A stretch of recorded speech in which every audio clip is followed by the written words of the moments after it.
We're discussing Nigeria's current economic climate and how the federal government itself, through the Minister of Budget and Planning, is saying that, listen, there's not enough resources to go around. The government is struggling to make ends meet. It is only able to pay salaries and perhaps undertake some of those basic necessities because of the contraction in the global economy and also how Nigeria's growth rate is still slowing down.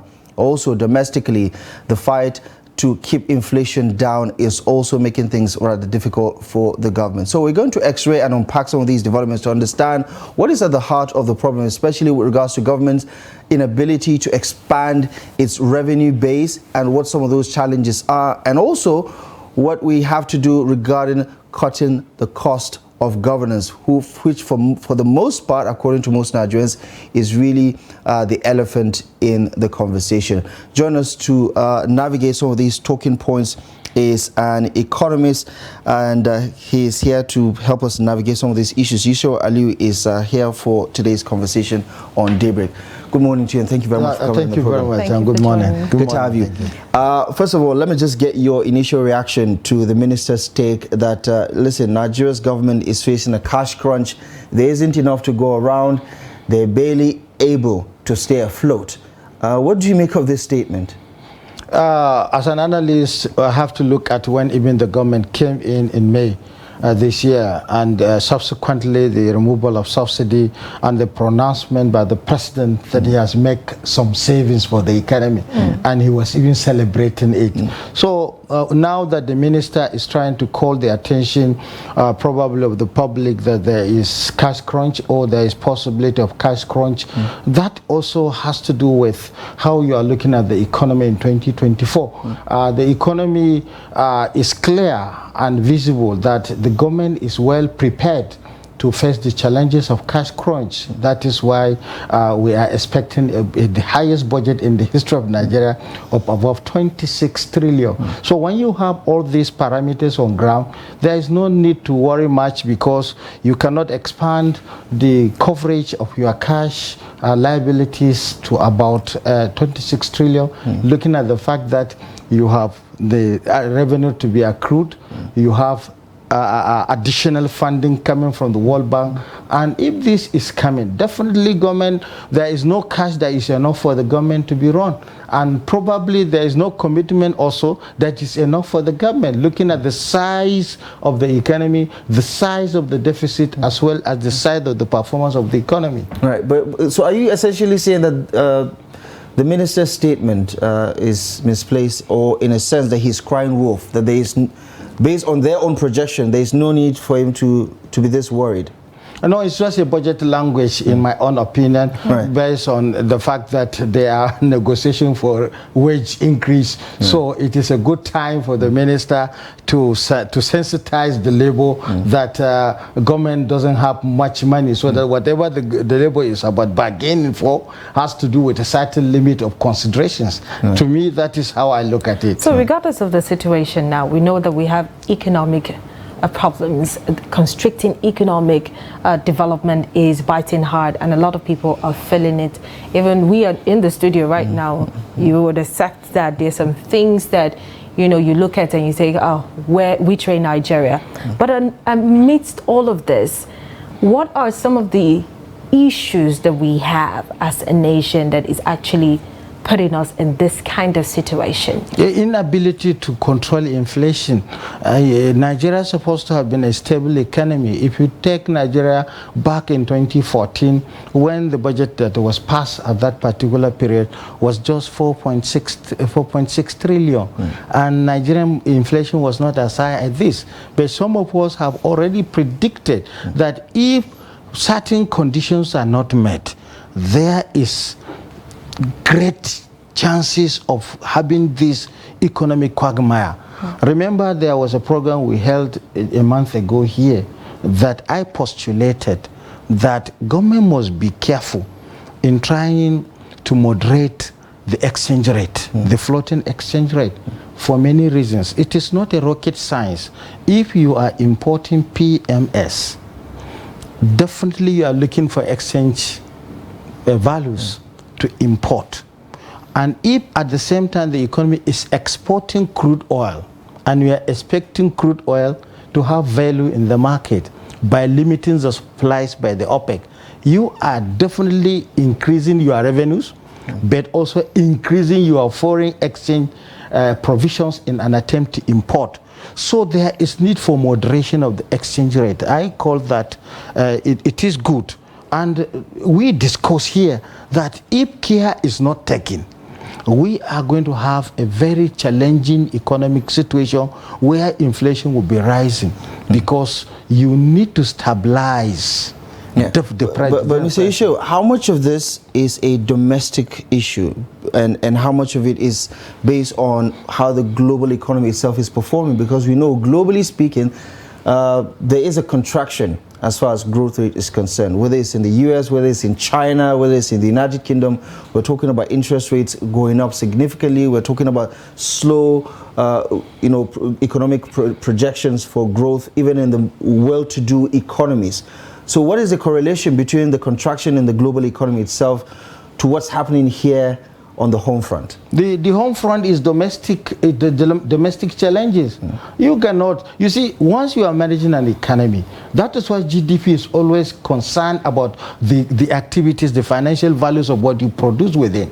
And all economics differ differently. In 2009, when there was global meltdown, our economy was performing better, excluding the exogenous forces.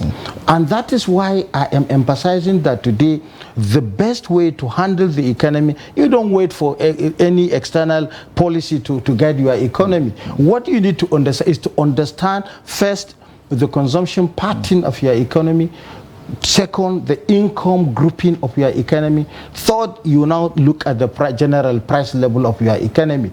If you observe bottlenecks in supplies, CBN has taken a good direction by lifting ban on certain supplies. There is no need for us to consume a product that is produced in domestic economy at high price when we can have it at low price, even with the challenges of protectionism. So you're one of those experts that don't believe that that move is counterproductive, that it could wipe away the gains that we've made with local production, for instance. Which gain have we made in 7 years? Well, let us be sincere and realistic. If the result of lifting ban has produced a result, we're supposed to have high employment record.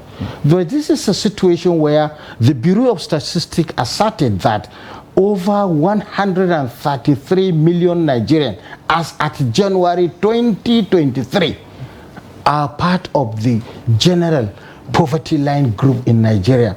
Once you have that figure at 133 million, you check the overall population of probably 200 million, you are already in problem. Then what has that policy done in protecting the industry? How many industries remain in production? Remember, there are a lot of forces for you to produce. First is economic environment. The economic environment has to do with how healthy the economic environment is. If you are a farmer, are you within your farm limit? If you are within your farm limit, is the cost of input reliable for you to continue production? These are not the gains that we have made. And that is why today's supply bottlenecks is from the production zone to the market zone. If you are taking from the market zone, for instance, recently even the PMS, which is not produced in this country, which is imported, cannot reach market as a result of bad roads. And these are things that contribute to the development and the growth of the GDP. So you don't think lifting the ban itself would add a layer of pressure on the limited forex we have in the country? No, you say lifting the ban is a policy in itself. The new CBN, I'm a regular critic of the bank, but I have to be realistic and more focused in what we are trying to help the bank to achieve. They have taken the best decision so far, the central bank, because if for 7 years you are trying to manage the exchange rate and it is not yielding result and dollar is continuing to gain against the naira, you find some of the reasons. Some of the reasons are attitudinal. Attitudinal in the sense that you, my presenter, we are keeping dollars at home for no reason. and multiple of Nigerians are keeping dollars at home. Oh, you should have said, for example. Yes, I'm sure we don't keep dollars at home. Yes, right. Microeconomics always start from your environment. Right. So if we have that attitude of keeping dollars at home, now let me go further. As politicians, we come out to bargain for office and using the same dollarization.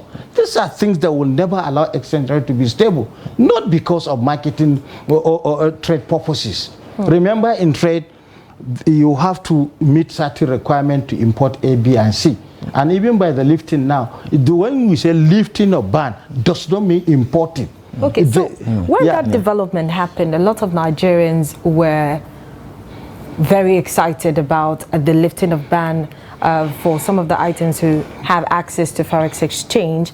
But give us a sense of how fast this will take effect, because as it looks now, we've not started feeling the effect of this lifting of ban from some of these commodities. You cannot feel the effect because there are certain conditions to be met for us to have the supply requirement that we need in the economy. But one thing is that psychologically, those who are hoarding product that is produced in the economy, they know perfectly that they are going to be challenged. So now the first implication is that they will start to bring out what has been hoarded to the market, and that will help in reducing prices. And when you check the price level now, it's not persistently increasing as it used to be in the past days. Now there is possibility that in the next 30 days we have more supplies in the market, because those who are behind the scene,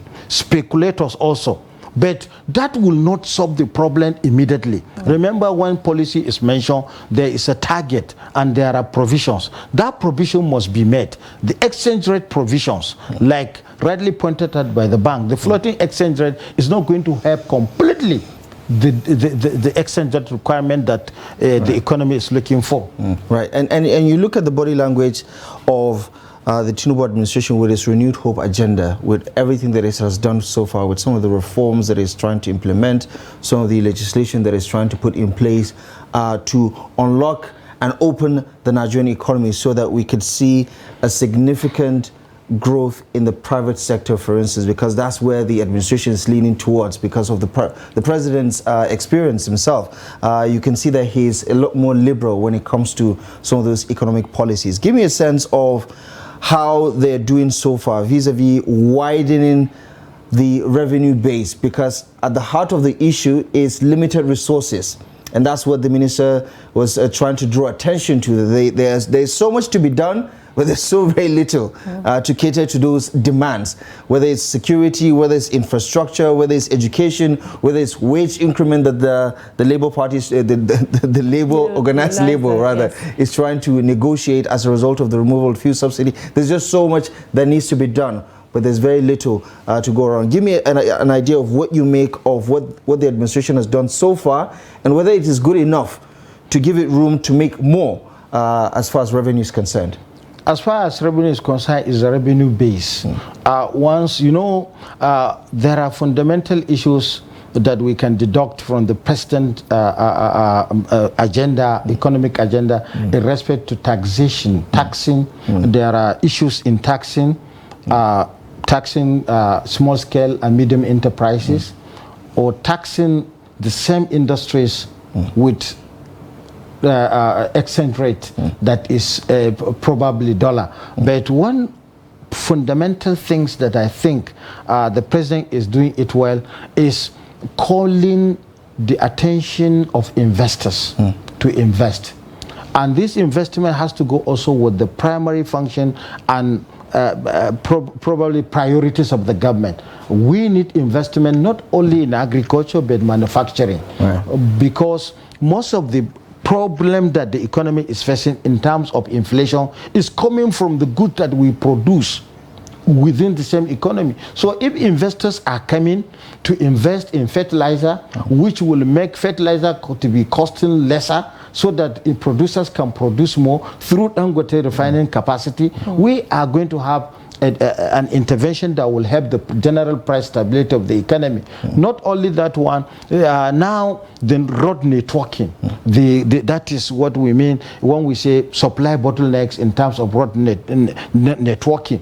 The government is also trying to bring about policy that will encourage rail transportation. And if we are having rail transportation, we can transport our goods as faster as we can, then it will ease all these supply bottlenecks, which we can make the price stable. The administration, you know, in the medium-term expenditure framework release this past week, said that the federal government is targeting the corporate, corporate entities in Nigeria will earn it a combined gross of operating profit of 9.3 trillion naira for next year, and that from there it will be able to generate a company income tax revenue of 3 trillion naira in 2024, which is going to go up from the 1.9 trillion naira that was budgeted for 2023. Now, it also says that it is targeting a total of 20.6 trillion naira in net federal account revenue pool, which is money divided up between the federal, state, and local governments, as well as National Assembly and judiciary. What do you make of some of these projections and how realistic they are, especially when you also consider the opinions or positions of the new central bank governor during the screening, when he was saying that, listen, this is the target now for the gross domestic product of Nigeria in the next 4 years, in the next 8 years. What do you make of some of those projections and how they're going about it? How feasible are they? They are feasible.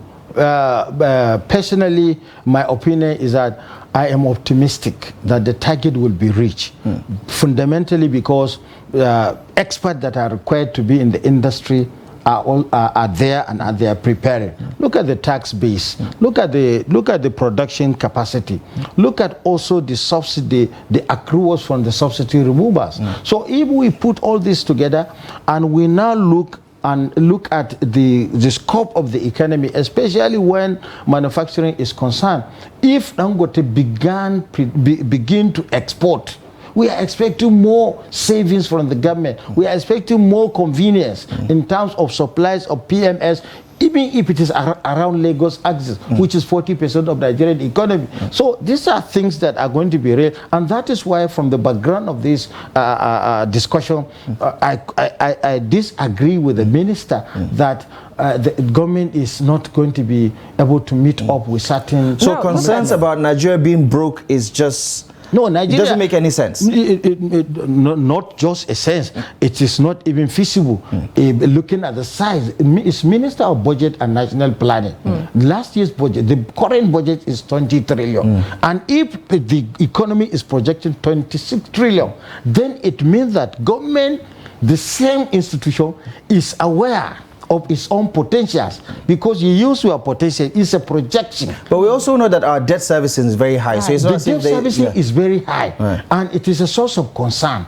But there is no way you shy away from reality as far as economic commitment are concerned. You have the scope, you have the coverage, and you have the potentials. It is left for you to show your efficiency, and I'm happy that even the presidency is going to measure the performance of all economic actors that are within different sectors of this economy, and that will help us to make commitment and to be more efficient. You know, sometimes in setting up an industry, what brings out much from the industry is the amount of risks you take. So Nigeria has been taking so much risk in terms of fiscal and monetary. So much risk or so much loans? I think that's... No. You see, it's a source of concern, the loan. But you cannot shy away from it. If you don't have the potentials, even the financial institution will not listen to you. The financial institutions are aware of your potentials. Look at the commitment immediately after the removal of subsidy, which the company under the PIA, Petroleum Industry Act. Look at what the NNPCL has done so far. And look at the commitment. But a lot of clamor and for us diversifying and not just depend on the oil. For decades, we've been calling on the government, different administration, to look away from just the petroleum and then diversify. But we've not really achieved so much. But when you look at the oil and gas sector in Nigeria, we have so much to earn from it and gain from it in the long run. Do you think that this present administration, though at its infantry stage, we know that, you know, measures have been put in place to make sure that we do not depend so much on oil. Do you think that this is achievable? Judging from the fact that we've been calling for this for a very, very long time. No economist that will not be interested in diversifying an economy. Even in terms of revenue, you have to diversify sources of revenue for you to be more convenient as a business operator. Mm. But what is obtainable in the economy presently is the fact that, of course, there is more commitment by the government in terms of fiscal provisions, but what in my opinion will add more value is for the government in itself to be more efficient, looking at the size of the economy, the diversification you are mentioning, agriculture. It is good to diversify and have a very robust agricultural sector, to have a robust manufacturing sector. But not only that, look at how the presidency has tried to even structure the ministries. From the deep blue sea, they were expecting income from there. The art, culture, and creative economy. Look at the contribution of the film industry to Nigerian economy. Look at what communication has done to Nigerian economy. There is diversification. The only thing is to make the environment more friendly and to also secure the environment. Not only securing the environment, to make the right investment. Because if you are not making the right investment, even in the communication industry, you will end up investing and wasting. Even in the agriculture, despite the fact that you diversify the economy in terms of production, probably you take rice as a factor, but you are producing the rice and flooding is taking it away. So you are investing and flooding is taking it away. So the best way to do this sectoral provision is to try as much as possible to employ experts. Not only employing experts, to be committed and be reviewing and then looking for option B.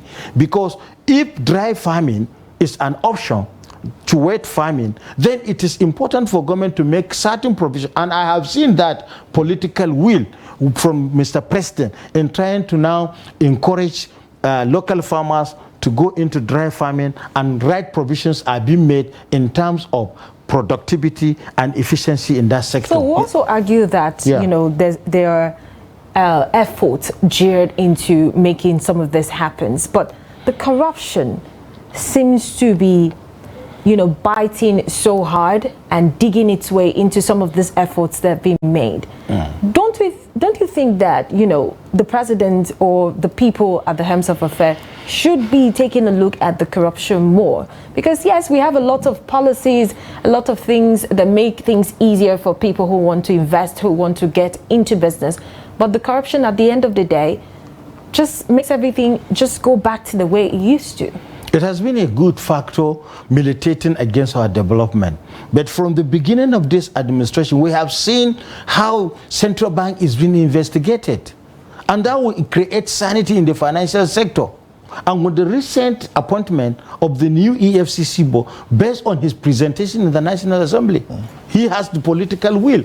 And if that is going to work also, we are expecting his contribution to now reshape our attitude, because he has mentioned several factors responsible, because it is left for the government to either stop corruption than to fight corruption.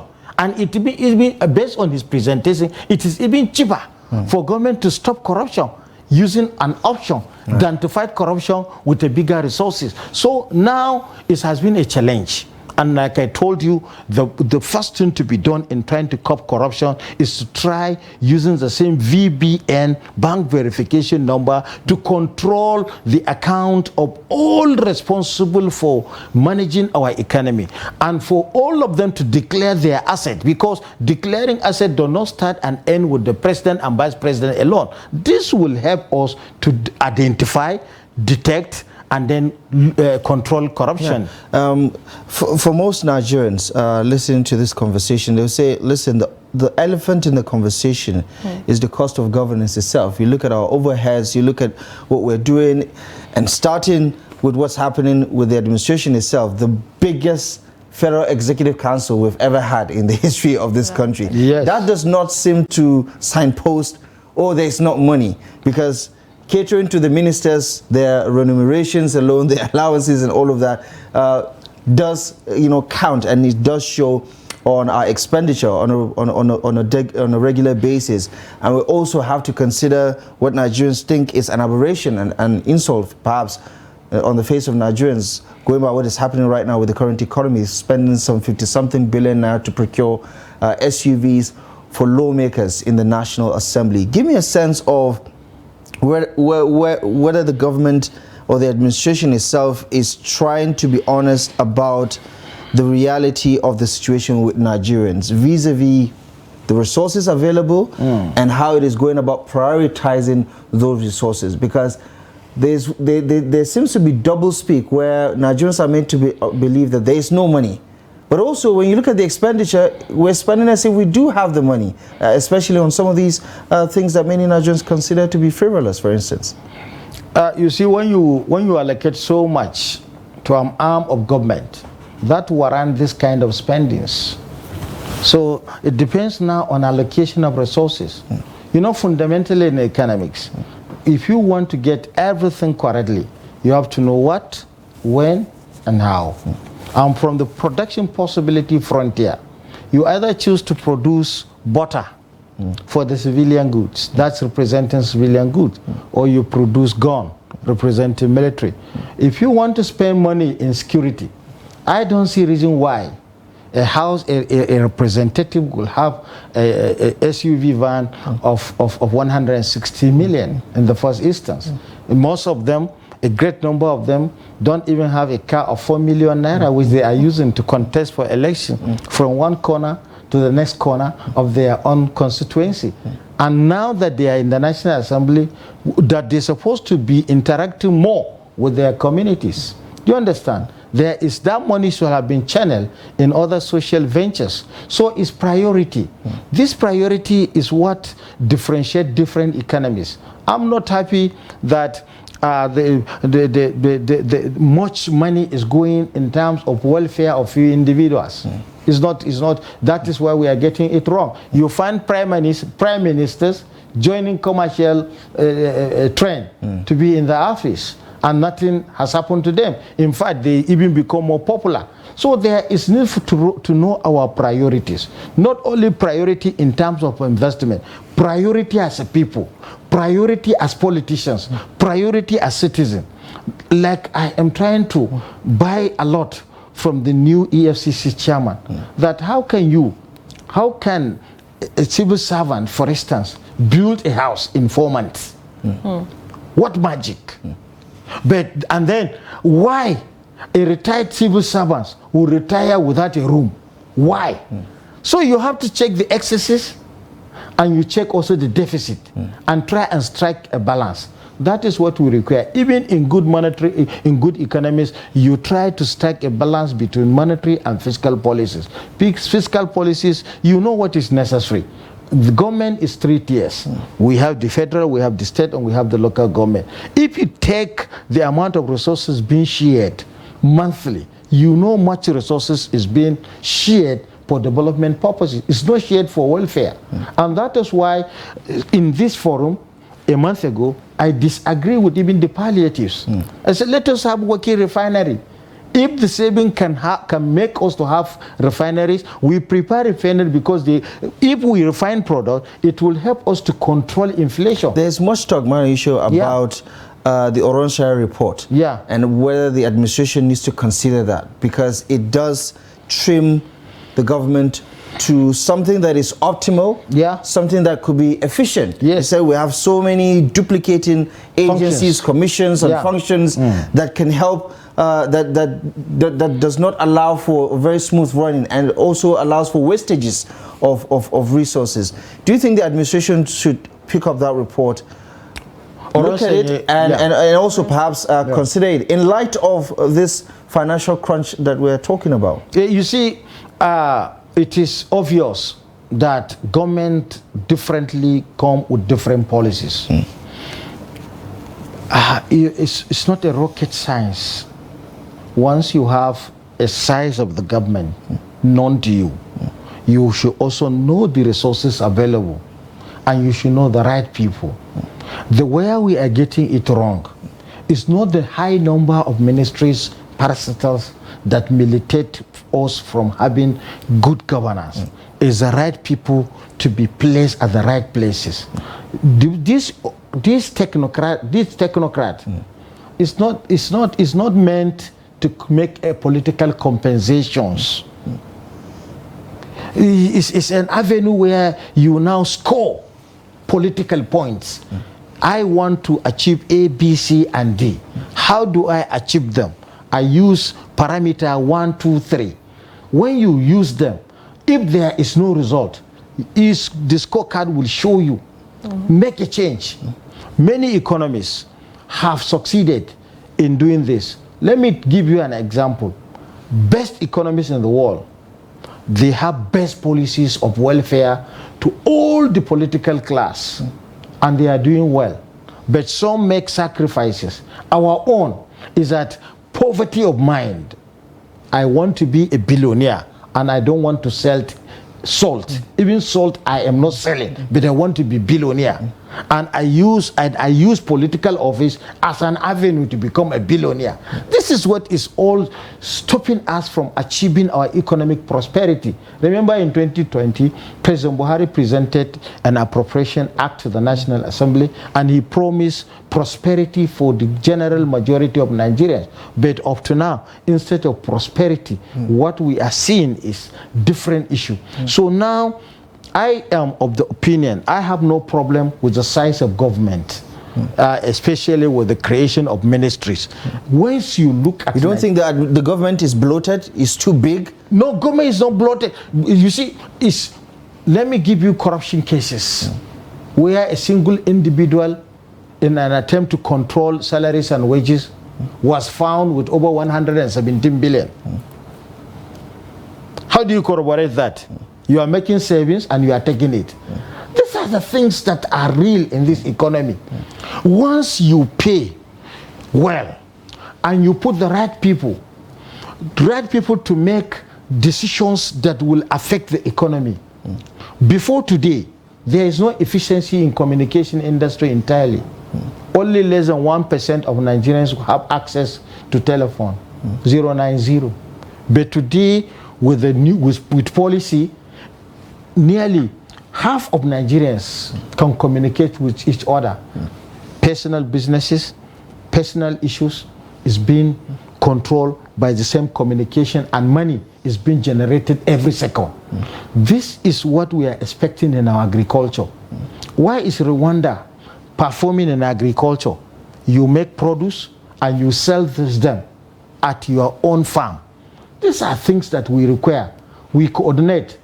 Let me give you an instance of an individual who is selling kilishi and now is having very large market because he was able to package it well, did research, and many nations are now looking for him to offer license for him to have sales. This is kilishi is not only in this part of the world, but now it is introduced on other part of the world. So the same thing with the produce, a ginger that is produced. Chinese are busy taking our ginger. How do we get small, medium enterprises, train them, put them into order? These are things that we need. If this government can have, for instance, an increase of SMEs that are working, an increase in farms, mechanization, farm mechanization, that is big farm mechanization, it will help insecurity, it will help to create stability in our economy, it will help to create stability in our exchange rate, because I don't need tomatoes that is produced in South Africa. I will prepare a tomatoes that is produced in Jigawa, that is close by, which I can access in the market. Okay, so, let's take a look but at you this. also just said, just to double down on your point, when you were making a case for the removal of that restriction on those 43 items. At the end of the day, what we're going to have is tomatoes made in Nigeria versus tomatoes made in South Africa versus tomatoes imported from China versus tomatoes, and you said it's all good. at the end of the day. Look, you see, simple parameter. A consumer consumes. Look at the indifference curve analysis. A consumer consumes good that give them satisfaction, but not only satisfaction, that have that is effective, that is having the ability to pay. If I cannot pay for foreign rice and I can have local rice, why must I go for foreign rice? But the issue is that you allow the economy, do you understand, to be controlled by speculators. You produce. It's attitudinal. Some people took advantage and then manipulate the market and then destroy consumers. As big as American economy is importing from China. The modern but only certain products, not just everything that China wants to export. You see, the consumption pattern of all economies is being studied by different economies. Japan, under Tomichi Moriyama in the 90s, studied Americans' automobile industry and introduces Lexus cars. Lexus cars, an average American girls that they want to enjoy, they want Lexus. So nobody should stop them from enjoying because they have the money to pay, but they pay tariff. So the same thing applies to the trade war between the Chinese and the Americans that ended up during the COVID-19. It was COVID-19 that ended the war. Look, economy is going beyond. If you want to produce, subsidize what is being produced locally. Subsidize them. People always want to have satisfaction, pay little amount of money. And that is why I gave you an example. Why must I consume tomatoes that is coming from South Africa that has a lot of poisonous substance to sustain it over a period of time when I can have it fresh at 1,000 naira, the best quality? And that is the behavior of man. But it's a situation where you control the consumption and then somebody restrict the supplies and it is not paying any result. A bag of 50 kilograms of rice going for 50,000. Who has that 50,000 in that economy? Who told you it is written in any book, anywhere in the world, that you must produce what you consume? But it's safe to say that some have done it successfully. Nobody. Singapore has done it. China has done it. Singapore. So many other countries have done it in the past. These are statements that are coming without research. Most of these companies, most of these nations that have succeeded were able to build value chain in their economies and succeeded. Let me take you back 1960s. The entire Europe is importing cotton from Africa. Is it their wish to import? They came with the seedlings, the cotton, the granite, the cocoa. Well, it's safe to say that most of those countries they were importing from are their former colonies. So they had an unfair advantage about the imports. Even if you want to grow cotton, you cannot grow cotton in Russia because of the weather condition and the climate. If you want to grow rice, your rice cannot be as good as the rice produced in Ukraine because they have geographical advantage that is natural in them. The theory of international trade, as advocated by Adam Smith and David Ricardo, is centered around absolute cost and comparative cost. The cost implication is what determines what you consume. Even the person that is watching this program is at a cost. Anybody that is watching Trust TV presently is at a cost. We're using what? A scale that is called scale of preference. He has to abandon other network and be here at a cost. Are you getting it? So whatever product you are consuming, somebody in Nigeria, you can be watching Russian television as I'm speaking to you now, but at your own cost. But what we are trying to emphasize is that, of course, there must be trade. A Nigerian is leading the trade organization, World Trade Organization, and one of the conditions of World Trade Organization for us to be perfect is that there is no trade barrier. That is the same condition applied to Africa Continental Free Trade Agreement, where resources are moved freely. I don't have to know where beans is produced if I can afford it. But if the beans is produced at my locality and I don't have price to pay for it, then definitely I have to be something else. So the essence of controlling consumption, first, is to feed a population. Second is to try and leverage and leave the employment that is labor with the same community. But in maintaining labor, all economies in the world that are having advantage in what they are producing, they have put subsidy. China that you have quoted from, they help their farmers to produce at a cheaper price so that they can export. No country, the implication of having a very high cost of what we produce here is that we cannot export them. Because the essence of exporting good, you export goods that are cheaper. But also you have some of those restrictions where standardization, for instance, comes into play. And more often than not, those standardizations are being used to sideline certain products that come from certain countries because they do not want to have to deal with that competition with other products that they usually prefer. Like some of the goods, whether it's Nigerian ginger, whether it's soybeans, whether if it's going to Europe, for instance, it has to be in accordance with the standardizations of those countries. Whereas if we're importing from China, from Europe, some of those countries that we import from, the idea is that from some of the industry players is that usually Nigeria is a dumping ground. Even products that cannot be sold over there are brought in here because in Nigeria here, for instance, anything goes. Whose fault? Policymakers, standard organization of Nigeria. These are the same Nigerians that went to that production line and look at our pocket and then design product that ought not to have been produced. Right. China produced the best quality of electronics worldwide, including Apple. But look at the type of phones we are using. Look at the manufacturer that we are bringing. But what I am trying to portray is this. There is a way you can make a population to have, the first thing is for a population to be fed, food security. And food security does not mean producing the food, selling the food at a price at which common people can afford. Because poverty kills. And if you allow your people not to have food because they don't have income, look at the average, for instance, average living wage. What do you call it? Not living wage. Minimum wage. Minimum wage. 30,000 naira. With 30,000 naira, no beneficiary of 30,000 naira can be able to feed himself with 1,000 naira alone for 30 days.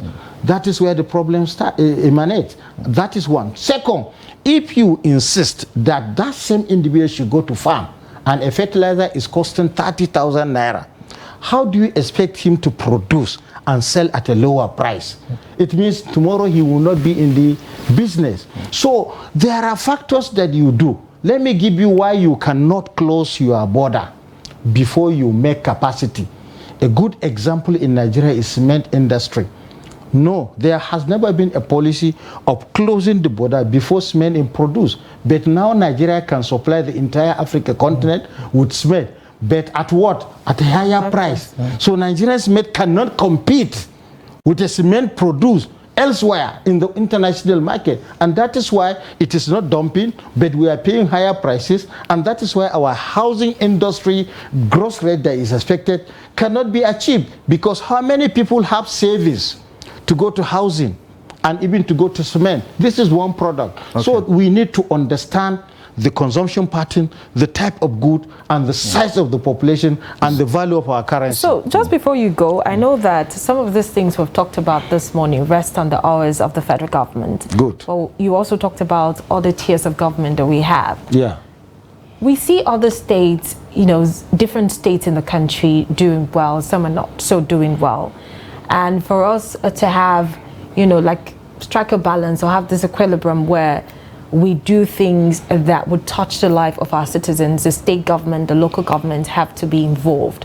What are some of the responsibilities, or what are the things that some of the tiers of government can do to assist the federal government in order for us to feel some of this, you know, easy way out, in quotes, of some of these economic challenges that we're facing? How can we look at it? You see, it's a job of coordinating minister of the economy. If Nigeria has a priority in agriculture, let that priority start from the federal government and move to the state. And there should be special economic zones where good standard is maintained and investors are guided. This will help to spread the development across the state, and also to monitor the corruption parameters which must be used by the EFCC and ICPC should not only be limited to the federal scope. it should go beyond the state level and even to that level, the local level, because that is where people are more direct. They have direct response with their authorities, and that is where corruption was taking place, and that is why how governors overshadowed and overtook the advantage and took the resources from that level. So I think if we can have a leverage and establish a coordination of activity through priorities will assist us. Now let me show Aliyu. We're going to have to leave it here for now. The conversation is a broad one, it's a big one, looking at where we're coming from, where we are and where we need to be. A lot of Nigerians are concerned, rightfully so, about the near future, especially looking at where we are right now with the current economic climate. I do hope that for most Nigerians, the renewed hope agenda does come to fruition. As you rightly said, you're optimistic about some of these reforms, some of the people that have been put in the right places. Let's see where this goes. It's a 4-year tenure, hopefully. The first few months is a good indicator of where we're heading to. Thank you very much for joining us. Thank you very much. Thank you very much. Really appreciate the analysis.